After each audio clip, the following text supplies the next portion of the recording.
Salam əziz izləyicilər, bugünkü mövzumuz olacaq Azərbaycan 3-7-ci əsrlərdə.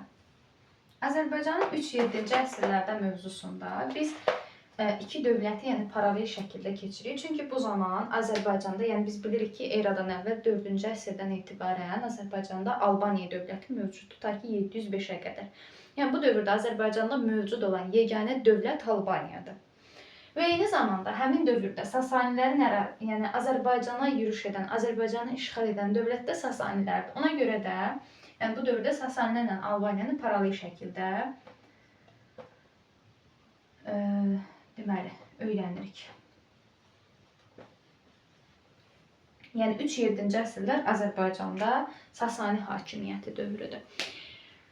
Bu dövrə keçməmişdən əvvəl birinci feodal münasibətlər haqqında məlumat verim. Daha çox ictimai məsələlərlə bağlı, mədəniyyətlə bağlı danışaq. Ondan sonra Albaniya ilə Sasaniləri paralel şəkildə öyrənərik. Deməli, birincisi 3-7-ci əsrlərdə feodal münasibətlərimizdən danışaq ki, feodal münasibətlər necə olmuşdu? Şərqdə ümumiyyətlə feodalizm, Şərq və Qərbi Avropa, yəni Qərb yazaq. Feodal münasibətləri Şərqdə və Qərbdə necə inkişaf etmişdir? Ümumiyyətlə, feodal münasibətləri ilk dəfə 3-cü əsrdən etibarən başlayıb yaranmağa, yəni Şərqdə 3-cü əsrdir, amma Qərbdə 5-ci əsrdəndir. Yaxşı, bəs nəyə görə Şərqdə 3-cü əsrdir, amma Qərbdə biz bunu 5-ci əsrdən götürürük? Nəyə əsasən? Qərbdə bilirik ki, 5-ci əsrdə 496-cı ildə, daha doğrusu 476-cı ildə, üzr istəyirəm, yəni 476-cı ildə Qərbi Roma imperiyası süqut edir və 476-da Qərbi Roma imperiyasının süqutu ilə artıq qədim dünya sivilizasiyası başa çatır. Eyni zamanda quldarlıq quruluşu əvəz olunur feodalizmlə. Yəni Qərbdə bu hadisə ilə götürür öz başlanğıcını feodalizm. Şərqdə isə, yəni eləcə də Azərbaycanda feodal münasibətləri 3-cü əsrdə, yəni daha tez yaranıb. Bunun bir səbəbi o idi ki, yəni biz Azərbaycanda məsəl üçün Mannadır, Atropatenadır, Albaniyadır, mövcud olan dövlətlərin heç birində quldarlıq quruluşunun möhkəm əsaslara malik olduğunu görməmişik. Yəni hamısında deyirik ki, quldar dövlətdir, amma quldarlıqdan geniş istifadə olunmayıb. Sadəcə təsərrüfatın müəyyən sahələrində istifadə olunub. Amma digər şərq ölkələrində, məsəl üçün Çin olsun, Hindistan olsun, Misir olsun, amma bunlarda deyirdik ki, yəni qədim şərq ölkələrində quldarlıq quruluşu möhkəm olub əslində. Amma o dövlətlərdə belə eradan, daha doğrusu bizim eranın 3-cü əsrindən etibarən yenə də feodalizmlə əvəz olunmuşdu quldarlıq. Bunun da əsasını, yəni gəlin belə əlaqələndirək ki, Çində biz 3-cü əsrdə, yəni bizim eranın 2-ci əsrindən 3-cü əsrinə kimi davam edən, yəni 184-204-cü illərdə 20 il davam edən sarı-sarıqıllar üsyanı var idi. Və biz o üsyandan sonra demişdik ki, quldarlıq quruluşu feodalizmlə əvəz olunmağa başlanmışdı. Və Şərqdə də feodalizm quruluşunun başlanğıcını bu hadisə ilə götürək ki, sarı-sarıqıllar üsyanı nəticəsində Çində xan sülaləsi devrildi və feodalizm yaranmağa başlandı. Ondan sonra həmin o feodal münasibətləri artıq digər şərq ölkələrinə də təsir etmişdi və 3-cü əsrdən etibarən Şərqdə feodalizm yaranır. Digər fərqləri nə idi? Yenə də dediyim kimi, Qərbdə quldarlıq quruluşu möhkəm olduğuna görə, orada artıq quldarlıq quruluşundan etibarən quldarların müəyyən torpaq sahələri var idi və həmin o torpaq sahələri yenə də, yəni quldarlar oldu bu dövrdə artıq feodallar da və həmin o quldarların torpaqları yenə də onların mülkiyyətində qalırdı. Ona görə də, yəni Qərbdə feodalların şəxsi mülkiyyəti var, amma Şərqdə şəxsi mülkiyyət yoxdur. Torpaq dövlətindir. Yəni, torpaqlar dövlətə məxsusdur yenə də. Və əgər yəni, Qərbdə feodalların şəxsi mülkiyyəti varsa, o zaman həmin orada yəni, kəndliləri gətirib asılı vəziyyətə sala bilirdilər. Yəni, həm şəxsən, həm də iqtisadi cəhətdən asılı. Yəni, həm şəxsən, həm də torpağa görə asılılıq münasibətləri var idi. Ona görə kəndlilər nə idi? Təhkimli, yəni asılı. Təhkimli nədir? Biri var asılı kəndli, yəni asılı təhkimli onun biraz üst variantıdır da. Çünki asılı kəndli sadəcə torpağa görə, məsəl üçün şərqdə sadəcə torpağa, iqtisadi münasibətlərə görə asılılıq var. Amma burada birbaşa təhkimlidir, yəni şəxsən də asılıdır. Bir feodalın torpağından çıxıb başqa bir feodalın torpağına gedə bilməzdi həmin dövrdə kəndli. Deməli, şəxsi təsərrüfatı var deyə və həmin o şəxsi təsərrüfata kimi təhkimli halına salmışdı kəndlini. Amma burada şəxsi təsərrüfat olmadığına görə, dövlət torpaq dövlətin olduğuna görə kəndlilər nədir? Azaddır və hətta bəzi kəndlilərin az sayda torpaqları da var idi. Amma yəni hər ikisinin oxşar cəhəti odur ki, yəni burada dövlətə vergi verirdilər. İstəyir yəni təhkimli kənd olsun, istəyir azad kənd olsun və yaxud da feodalın torpağı olsun, olmasın, hamısı dövlətə nə verir? Vergi verirlər. Sonra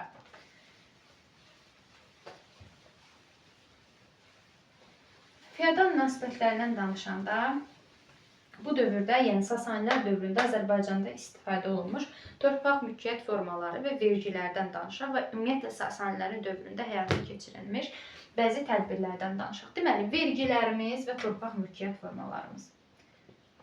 Vergi, bir də torpaq mülkiyyət formaları. Vergilər nələrdir? Sasanilərin dövründə Azərbaycanda istifadə olunan iki cür vergimiz var. Bunlardan biri xaraqdır, digəri isə gezid. Gezid can vergisidir. Bu heç. Bəs xaraq nədir? Xaraq verilirdi məhsulla, yəni torpaq vergisidir. Dövlət sənə torpaq verib, torpaqlar dedik axı dövlətin torpağıdır. Dövlət torpağı verib və sən həmin torpağı əkib becərib, orada becərdiyin məhsula görə dövlətə vergi verirsən. Amma bu bir müddətliyinə belə idi. Bir müddətdən sonra, yəni 6-cı əsrdən etibarən dəyişiklik olacaq və artıq məhsula görə yox, torpağın sahəsinə görə vergi verməyə başlayacaqsan. Bu da nə idi? Ərəblərin Abbasilər sülaləsinin dövrü ilə, məsələn, biz bunu oxşar cəhət eləyə bilərik. Orada da, məsələn, xəlifələrin dövründə deyirdik ki, vergilər məhsula görə verilirdi, torpağa görə yox. Amma Abbasilərin dövründən etibarən artıq məhsula görə yox, torpağa görə verilməyə başladı. Bu nə deməkdir? Yəni, dövlət sənə torpaq verir və sən həmin o torpağı əkirsən, becərirsən, oradan dövlətə vergi verirsən. Amma, yəni, əkib becərməsən də yenə də dövlətə vergi verməlisən. Çünki dövlət sənə torpaq verib. Yəni, ona maraqlı deyil ki, sən orada nəsə əkdin, becərdin, oradan məhsul götürdün, götürmədin. Yəni, sən ona vergi verməlisən və Sasanilərin dövründə də məhsul şəklində verilirdi vergi. Əgər məhsul yoxdursa, 6-cı əsrdən etibarən pul da var idi ki, yəni sən artıq məhsulun yoxdursa, torpağı əkib becərə bilməmisənsə, oradan məhsul götürə bilməmisənsə, yaxşı, onda pul verirsən. 6-cı əsrdən etibarən bu dəyişiklik baş vermişdi. Geziddə dedik can vergisi idi. Torpaq mülkiyyət formaları isə xostaq, bir də dastakirt. Dastakirt feodallara verilən yəni irsi torpaqları idi. Deməli, dastakirt irsidir. Amma xostaq şərtidir. Yəni, hərbçilərə verilən şərti torpaq mülkiyyətidir. Şərti nə deməkdir? Yəni, sən bu torpağı sənə nəyinsə müqabilində veririk. Əgər sən bunu həyata keçirə bilirsənsə, o zaman torpaq səndə qalır. Yəni, sənin torpağında. Amma yəni, sən onu həyata keçirə bilmirsənsə, artıq torpaq səndən alınır, verilir başqa birinə. Və yaxud da sən, məsəl üçün, bir tutaq ki, hərbiçi, yəni öləndən sonra, məsəl üçün, onun hərbi vəzifəsini kim yerinə yetirirsə, torpaq keçirdi ona. Bu artıq irsilik prinsipi deyildi. Yəni, xostaq torpaqları verilirdi şərti olaraq, dastakirt isə irsi olaraq. Bunları yadımızda saxlayırıq. Çünki gələn mövzularda, məsəl üçün, ərəblər olsun, səlcuqlar olsun, monqollar olsun, yəni, ard-arda digər, məsələn, sonra Azərbaycanda mövcud olan dövlətlər, Ağqoyunlu, Qaraqoyunlu, Səfəvi, yəni hər birinin dövründə biz bunları bir-birinə müqayisə edəcəyik ki, onlarda, məsəl üçün, yenə də mahiyyət etibarı ilə olacaq torpaq mülkiyyət formaları, amma adları dəyişəcək. Belə, deməli, vergi və torpaq mülkiyyət formaları. Sonra Sasanilərin dövründə Azərbaycan ərazisinə köçürmə siyasəti baş vermişdi. Yəni, necə köçürmə siyasəti? Əgər biz, məsəl üçün, başqa bir dövlətin ərazisini gedib işğal ediriksə, təbii ki, o ərazinin əhalisi bizi asanlıqla qəbul etməyəcək. və asanlıqla qəbul etmədiyinə görə bizə orada dayaq olacaq bir əhali lazımdır. Ona görə biz öz ərazimizdən ora əhali köçürürük və farslar da bu məqsədlə nə etmişdilər? Farsları köçürüblər Cənubi Qafqaza, yəni Azərbaycan ərazisinə farsları köçürmüşdülər. Daha sonra Albaniyada bu dövrdə deməli bir hökmdar hakimiyyəti var. Yəni əsas başda duran birinci torpaq mülkiyyətinin böyük bir hissəsi məxsusdur deməli hökmdara və hökmdarın yanında məclis fəaliyyət göstərir. Məclis də nədir? Məşvərətçi orqandır. Məsəl üçün necə ki Mannada biz Ağsaqqallar Şurası demişdik. Məsəl üçün Kuti Dövlət Qurumunda, Arradda Dövlət Qurumunda Ağsaqqallar Şurası demişdik. Amma Albaniyada məclis fəaliyyət göstərir və onlarla oxşar cəhəti də odur ki, bu da məşvərətçi orqan idi, onlar da məşvərətçi orqan. Yəni əsas sözə malik deyillər də, əsas söz yenə də hökmdardadır. Hökmdar qeyri-məhdud hakimiyyətə malikdir və monarxiyadır. Yəni qeyri-məhdud monarxiyadır siyasi quruluş. Dövlət quruluşu da əvvəl yəni quldarlıq idi, indi artıq 3-cü əsrdən etibarən feodalizmdən əvəz olunub. Amma yəni siyasi quruluş monarxiya olaraq qalır və qeyri-məhdud hakimiyyətə malikdir hökmdar. Belə. Sonra nədən danışaq? Hunların yürüşü olmuşdu Azərbaycana, yəni Albaniya dövlətinin ərazisinə, Cənubi Qafqaza, Hun tayfalarının, Türk tayfalarının, Hun, Barsil və bir də Xəzər türklərinin yürüşü olub Azərbaycana. Neçənci əsrdə? Deməli 3-cü əsrdə olmuşdu. 395-396-cı illərdə isə Hunlarla Xəzərlərin ikisinin bir yerdə daha böyük yürüşü olub. Və bu yürüşdən sonra artıq Sasanilər görür ki, yox, yəni ard-arda artıq Azərbaycana müxtəlif türk tayfaları yürüş eləyirlər. Və bu da fikir verir ki, hansı dövrə düşür? Xalqların böyük köçü dövrünə, yəni 3-7-ci əsrlərə. Orada onsuz da türk tayfaları müxtəlif ərazilərə getmişlər. Yəni gəldiyi ərazilərdən biri də Cənubi Qafqaz, yəni Azərbaycan ərazisi olub. Hun, Barsil və Xəzər tayfaları birinci gəliblər. Sonra Sabir türkləri, Gorus, Kəngər türkləri də gəliblər. Bu belə 395-96-da isə böyük yürüşləri olub. Deməli, Hunlarla Xəzərlərin. Və bu yürüşlərdən qorunmaq üçün Sasanilər bəzi sədlər inşa etdiriblər. Bu sədlər hansılardır? Deməli, Şirvan səddi, hansı ki bunun başlanğıcı Çıraqqaladır. Şabanda Çıraqqala. Şirvan səddi, sonra Dərbənd səddi, bir də 5 barmaq səddi. 5 barmaq, Dərbənd və Şirvan sədləri. Bu sədlər nə üçün çəkilmişdi? Həmin bu türk tayfalarının hücumlarından qorunmaq üçün. Belə, hətta belə bir oxşarlıq verim sizə ki, deməli, Hun tayfalarının hücumlarından qorunmaq üçün, yaxud da türk tayfalarının hücumlarından qorunmaq üçün Sasanilər də sədd çəkdiriblər Cənubi Qafqazda. Çində də, deməli, eradan əvvəl 214-cü ildən etibarən Böyük Çin səddi, o da bir səddi, yəni inşa edilmişdir. O da Hunların hücumlarından qorunmaq üçün. Belə, sonra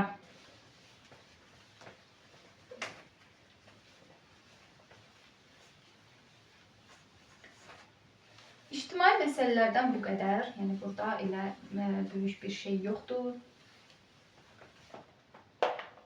Əsas siyasi məsələlərdən danışaq. Bizə yəni, ən əsas lazım olan məsələlər siyasi məsələlərdir. Və siyasi məsələlərdə nədən danışırıq? Bayaq dediyimiz kimi Sasanilər və Albaniya. Dediyimiz kimi, yəni bu dövrdə Albaniyada əsas dövlət, yəni Azərbaycanda əsas bir dənə dövlət var, o da Albaniyadır.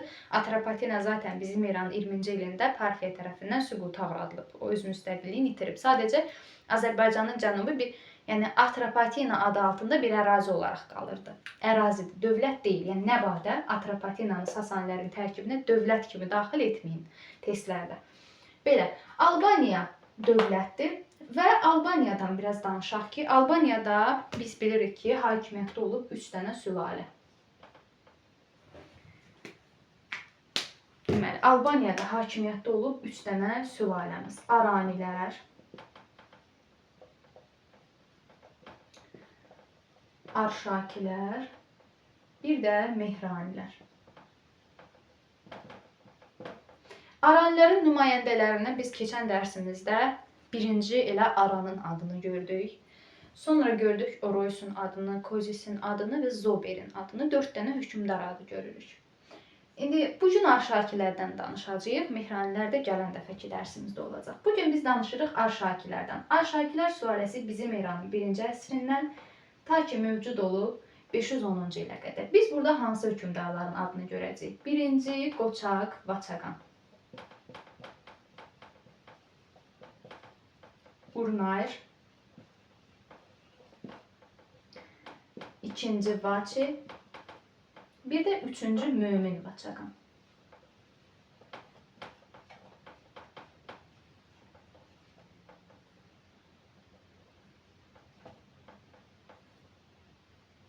Deməli, Urnayr 313-dən hakimiyyətdə olub 371-ə qədər. İkinci Vaçi 444-dən 463-ə qədər. Vaçaqan isə 487-dən 510-a kimi hakimiyyətdə olub. Yəni, bu Arşakilərin ilk nümayəndəsi Vaçaqandır. 1-ci əsrdə oldu hakimiyyətdə. 1-ci Qoçaq Vaçaqanın dövründə nə baş verir? Dövlət yenidən mərkəzləşdirilir. Biz Albaniya dövlətini keçən dərsimizdə keçəndə dedik ki, Albaniya, yəni yaranandan etibarən mərkəzləşdirilmiş dövlət olubmuş. Və amma sonradan axı Albaniya məsəl üçün Romanın işğalı altında olub və yəni bir müddət öz müstəqilliyini itirmişdi də. Və sonradan Arşakilərin dövründə belə deyək, Albaniya yenidən özünə gəldi bir növ və 1-ci Qoçaq Vaçaqan vilayətləri tabe edərək Albaniyanı yenidən mərkəzləşdirdi.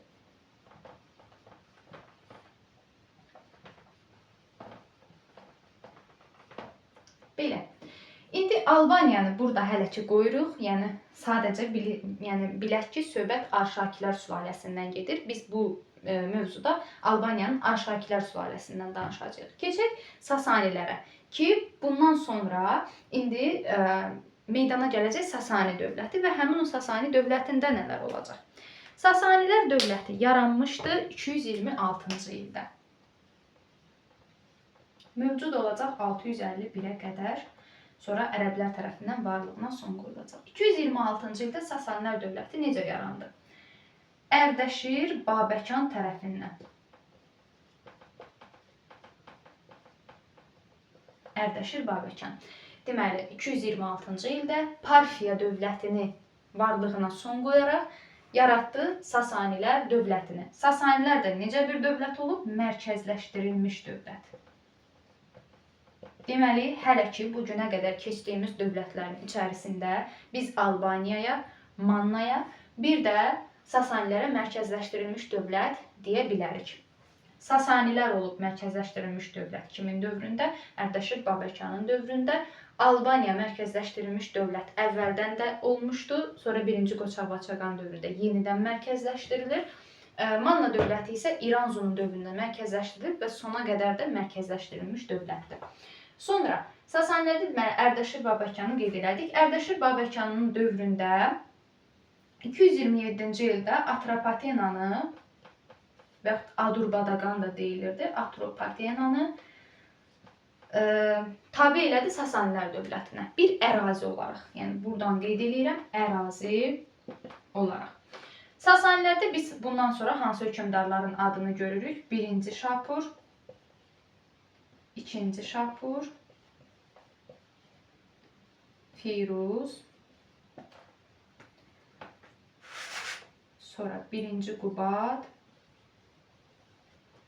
və 1-ci Xosrov Ənşirvan.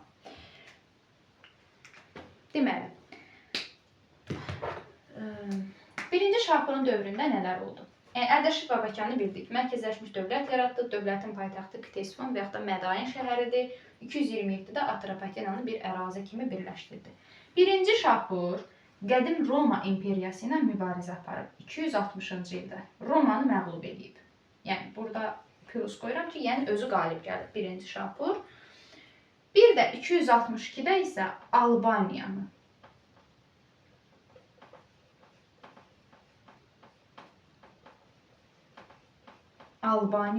özünə tabe edib.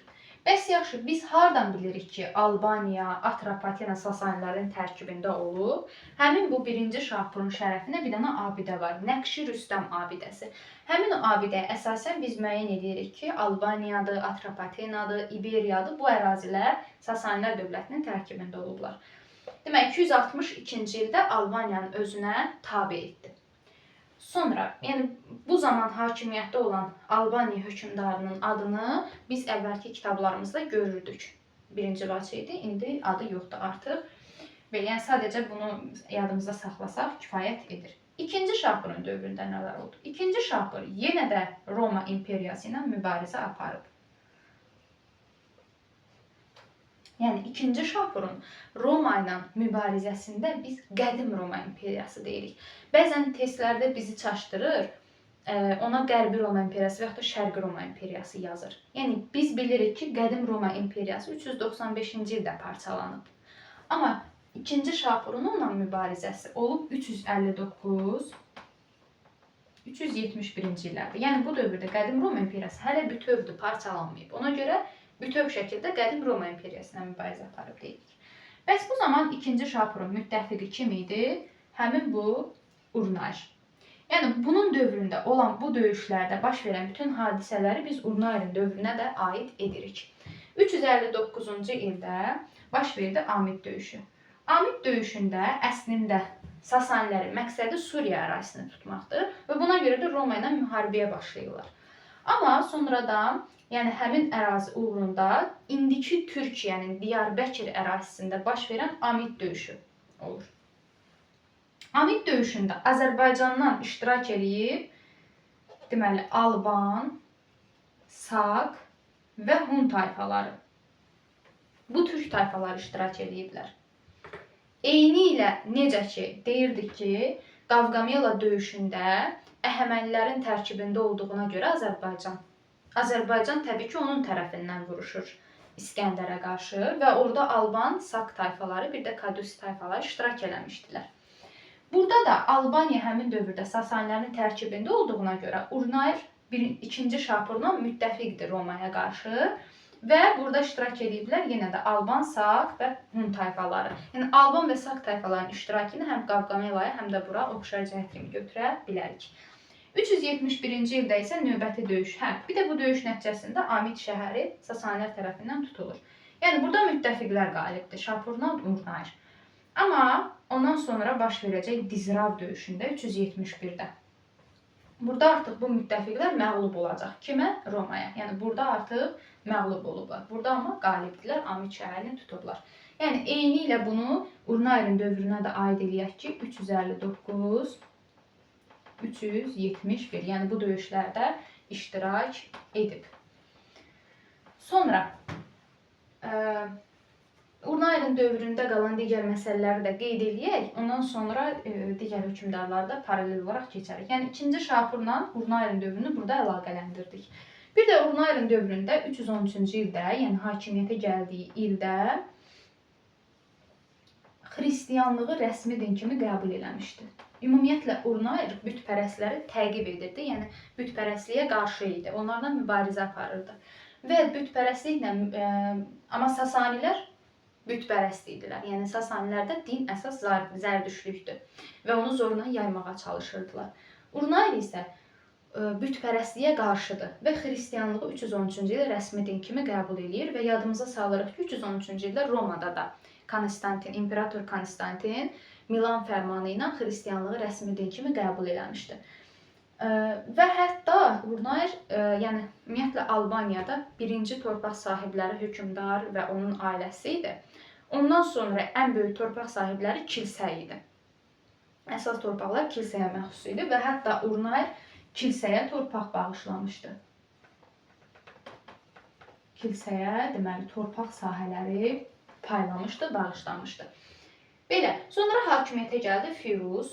Yəni 2-ci Şapurdan sonra əsasən biz Firuzun adını çəkirik. Yəni bu dərsimizin içərisində yoxdur. Amma 2-ci Vaçe ilə onun dövrünü əlaqələndirmək üçün Firuzla deməli 2-ci Vaçeni əlaqələndiririk. Nəyə görə? Çünki 2-ci Vaçenin dövründə baş verən azadlıq mübarizəsi əsasən Firuza qarşı olmuşdu. Yəni Firuzdan əvvəl Sasani hökmdarı 2-ci Yezdegirddir. Nə 2-ci Yezdegirdin, nə də Firuzun adı yeni kitabımızda yoxdur. Sadəcə olaraq mən bunların adını çəkirəm ki, yəni 2-ci Vaçenin dövrünü biz rahat şəkildə yadda saxlaya bilək. 2-ci Şapurdan sonra 2-ci Yezdegirddir bunlar da hakimiyyətdə. Həmin bu 2-ci Yezdegird 2-ci Vaçenin dayısıdır. Yəni ona görə Vaçe axı dedi ki, bunlar Zərdüştdür, bunlar isə xristiyandır. Artıq xristiyanlığı qəbul ediblər. Düzdür, hamı, bütöv əhali qəbul eləməsə də, yəni rəsmi dövlət dini xristiyanlıqdır. Və 2-ci Vaçe neynədir? Dayısı 2-ci Yezdegirdə görə, yəni dayısı olduğuna görə bir müddət boyun əyib xristiyanlıqdan imtina edib atəşpərəstliyi qəbul edir.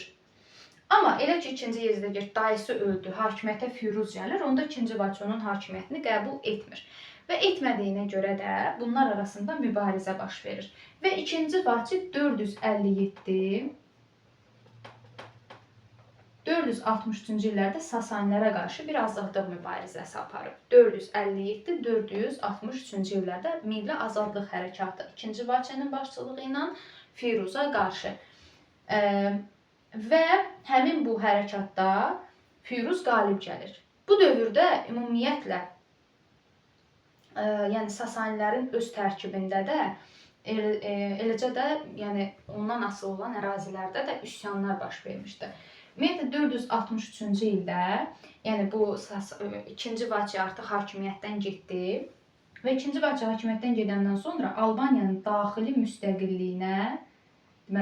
müstəqilliyinə son qoyuldu və 463-dən 487-yə qədər Albaniya dövləti idarə olunacaq Sasani mərzbanları tərəfindən. Yəni Albaniyanı Sasani canişinləri idarə edirlər. 463-dən 487-yə. Birinci Sasani mərzbanlığı dövrü. Bu dövrdə Albaniyada yerli hökmdar yoxdur. Yəni Arşakilərin dövrünə bir növ fasilə verilib də, yəni yerli hökmdar yoxdur. Birinci daxili müstəqilliyinə son qoyulmuşdu bu dövrdə Albaniyanın. Sonra bir də 2-ci Vaçenin dövründə paytaxt köçürülmüşdü Bərdə şəhərinə. Bunu bayaq qeyd eləmədik. Bərdəyə köçürülmüşdü 457-463-də də üsyan baş vermişdi. Kimə qarşı? Firuza qarşı. Bunu artıq 2-ci Vaçeni qoyduq bir kənara. 463-487-də Sasanilərə qarşı mübarizə. Bu azadlıq mübarizəsinin gedişində eyni zamanda 481-484-cü illərdə ümumiyyətlə Firuz 484-də gedib hakimiyyətdən. Yəni bu vaxta qədər 481-484-cü illərdə Firuzun özünə qarşı Sasanilərin həm öz tərkibində bir dənə hərəkat var. 481-459-da Məzdəkilər hərəkatı. İli çıxarılıb, amma yəni yadda saxlamağınız, onsuz da bilirsiniz də bunu, yəni əvvəlki illərdən öyrənmişik, bilirsiniz. Yadda saxlamağınız daha yaxşıdır ki, yəni Firuzun dövründə başlayıb Qubadın dövründə başa çatdığını bu şəkildə yadda saxlaya bilərsiniz. Deməli 529. 481-dən 529-a qədər davam edib bu hərəkat. Eləcə də 481-484 bu da Firuzun dövrünə düşür. Yəni Firuza qarşı həm onun tərkibində olan digər xalqların, məsələn Albanların, İberlərin, yəni Gürcülərin üsyanları baş vermişdir. Eyni zamanda bunun öz daxilində də bir hərəkat olur, Məzdəkilər hərəkatı. Və sonda, yəni nəticədə artıq Sasanilər, yəni üsyançılara müəyyən qədər güzəştə getməli olurlar. 485-ci ildə müqavilə bağlanır. İndi o müqaviləyə gəlməmişdən əvvəl bir dənə bu Məzdəkilər haqqında da qeyd eləyək. Məzdəkilər hərəkatı nə idi ümumiyyətlə? Məzdəkilər Tanrı tərəfindən insanlara göndərilmiş nemətlərin insanlar arasında bərabər şəkildə bölüşdürülməsini istəyirdilər. Yəni ədalətli cəmiyyət qurmaq istəyirdilər, amma bunu mübarizə yolu ilə həyata keçirirdilər. Və bu hərəkatdan istifadə edən həmin bu birinci Qubad, yəni məzdəkilərdən istifadə edib onların köməyi ilə hakimiyyətə gəlir. Lakin sonradan birinci Qubad özünə ağ hunlar kimi güclü bir müttəfiq tapandan sonra 529-cu ildə məzdəkiləri yola salır. Artıq 529-da məzdəkilər hərəkatı yatırılır. Deməli, hərəkat başlayıb Firuzun dövründə, yatırılıb birinci Qubadın dövründə. Ondan sonra bu 481-484-cü illərdə olan azadlıq mübarizəsi də baş vermişdi. Yəni üsyanlar kimlərin dövründə? Birinci Firuzun dövründə baş vermişdi. Amma 485-də artıq bu üsyan yatırılanda, daha doğrusu yəni müqavilə bağlananda Firuz hakimiyyətdə yoxdur. Müqavilə nədir? 485-ci ildə bağlanan müqaviləyə əsasən burada Albanların əsas tələbi oldu ki, Albaniyanın daxili müstəqilliyi bərpa edilsin. Bir də xristianların təqibi dayandırılsın. Yəni artıq icazə verilsin bunlara öz dövlət dinlərinə keçməyə, xristianlığa. Belə.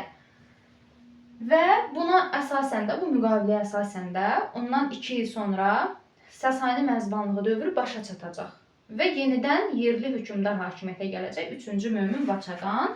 Amma elə bu, ondan sonra hakimiyyətdə olan ilk və son hökmdar olur. Yəni 487-dən 510-a kimi hakimiyyətdə olub, yəni Arşakilərin son nümayəndəsidir. Və bunun dövründə əsas məsələ 488-də Ağuyində kilsə məclisinin keçirilməsidir. Yəni Ağdam, indiki Ağdam rayonu ərazisində Ağuyin kilsə məclisi. Burada məqsəd xristianlığı möhkəmləndirməkdir. Urnayer kimi 3-cü Mömin Vaçaqan da Urnayer kimi bütpərəstləri təqib edirdi. Yəni bütpərəstliklə mübarizə aparıb. Ona görə 488-ci ildə Ağuyin kilsə məclisini çağırır. Və bu dövrə qədər bir növ xristianlıq dini həm qəbul olunub, sonra imtina edilib, yəni daha çox təqiblərə məruz qalıb Sasanilər tərəfindən. Ona görə 3-cü Mömin Vaçaqan Ağuyin kilsə məclisini çağırır ki, burada artıq qəti şəkildə xristianlıq dininin dayaqlarını möhkəmləndirsin və xristianlığın vasitəsilə də öz hakimiyyətini möhkəmləndirsin. Ona görə 488-də deməli Ağuyin kilsə məclisi çağırıldı.